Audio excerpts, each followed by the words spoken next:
Hey guys, welcome back to another heavy metal diecast video, and today we've got something a little bit different. It's a 1/72 scale by Oxford Aviation. It is a Westland Lysander, and this particular one is from the Royal Canadian Air Force.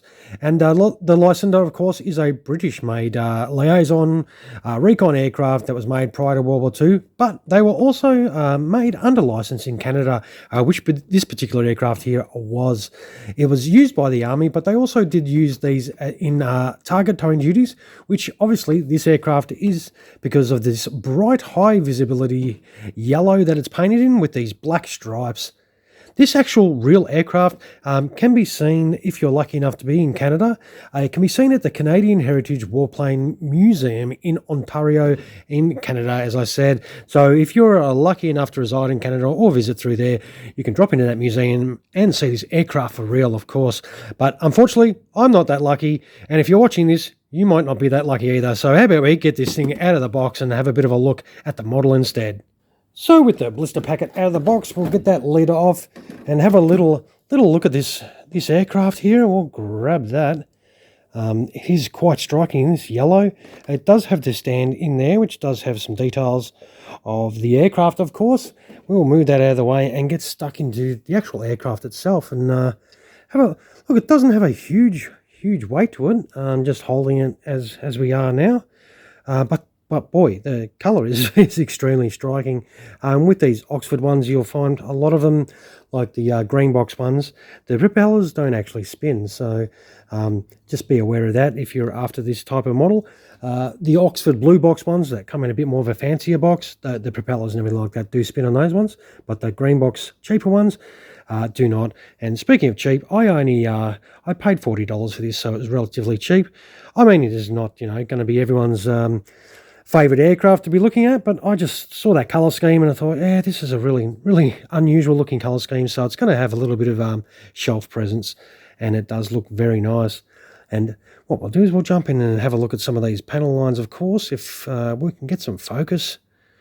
We'll see how this yellow comes up in the camera. But it does have some really nice detail. It is, I mean, for a $40 aircraft, it does come up quite nice. And I think it is a nice little aircraft. It does look like that's come away a little bit. Yeah, a little spot of glue will fix that. That's no dramas there. Does have some nice tail markings there. I mean, there's nothing to do. Everything, it's fixed landing gear. There's nothing you need to do to this except chuck it on the stand if you want to use that, or chuck it on your shelf. And I do think this is a lovely looking plane. It does come up nice. There are no pilot figures or anything like that. So if you like figures in your aircraft, you'll be a little bit disappointed about that, but it doesn't really faze me too much. I think overall this is, it does come up very nice. And look, you're not going to get a lot of aircraft in this kind of colour scheme. So we'll flip it over and it'll have a little look underneath and see the details in there. And it's got all the identification numbers and everything like that on the wings underneath there. And it's contrasting, like you've got the stripes. It does contrast with the yellow and the black and everything like that. That is pretty cool. Yeah, it's got some really nice detail. For a really well-priced budget sort of model. Has some okay engine detail. But yeah, no, I reckon it's not too bad. So we'll just plonk it on the deck here. And we will zoom in a little bit. And wind this video up. We'll do a little bit of a shorter video, and yeah, no, I reckon this is not too bad. So for what this is, of course, and it's it's an okay size, and I don't mind it at all. But yeah, I'll just take some photos of this, of course, and you can check them out without these sausage fingers in your way, and you can look at the aircraft pictures in a lot more detail.